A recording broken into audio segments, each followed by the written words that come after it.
Hello बच्चों, let's read the question. The question says that the number of chromosomes becomes half in option A anaphase 1, option B anaphase 2, option C telophase 1 and option D telophase 2. Question ये पूछ रहा है कि number of chromosomes कब half होगा। तो सबसे पहले इस क्वेश्चन को समझने के लिए हम लोगों को एक की कॉन्सेप्ट समझना होगा और हमारा जो की कॉन्सेप्ट है वो है मियोसिस।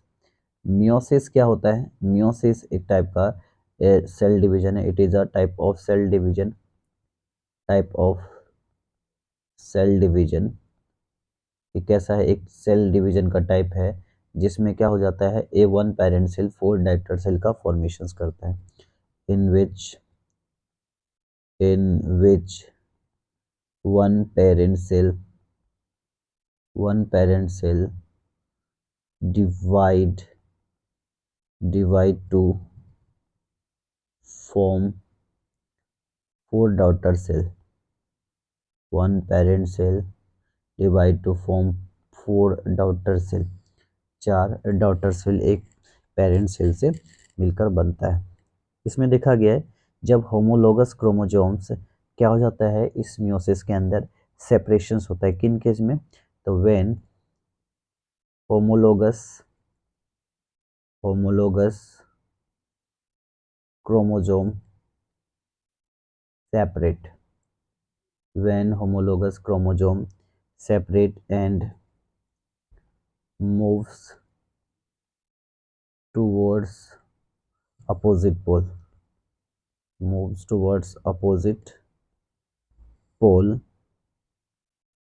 pole और जब वो क्या होता है, अब हम लोग जो होमोलोगस क्रोमोसोम है सेपरेट होता है और वो अपोजिट पोल में जाने लगता है।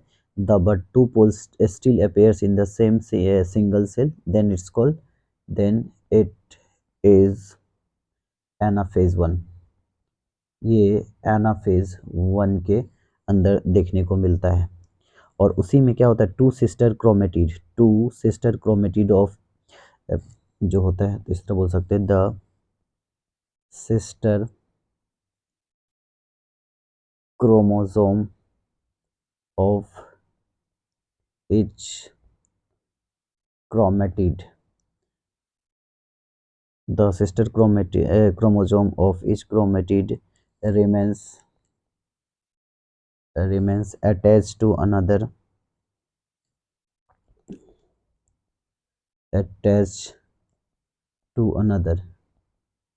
दूसरे के साथ अटैच हो जाता है और फिर क्या हो जाता है, वो सेपरेट हो जाता है। इसलिए हम लोग म्यूसिस को क्या बोलते हैं, रिडक्शनल डिवीजन। अटैच होके फिर क्या हो जाता है, क्रोमोसोम्स नंबर क्या हो जाता है, हाफ। फिर then the chromosome chromosome chromosome in a cell, then a chromosome in a cell is half। Chromosome क्या हो जाएगा, हाफ हो जाएगा। तो यानी हमारा एनाफेज वन के में क्या हो जाता है, क्रोमोसोम हाफ हो जाता है। टीलोफेज में क्या होता है, न्यूक्लियस डिवाइड होके अपोजिट, ये सेल है, सेल का न्यूक्लियस डिवाइड होके इसके अंदर न्यूक्लियर मेम्ब्रेन बन जाता है और दोनों अलग हो जाता है इस तरह से टीलोफेज वन। तो सो हमारा जो फाइनल आंसर होगा, final answer of this question is option A anaphase first. Hope you understood it well. Best of luck.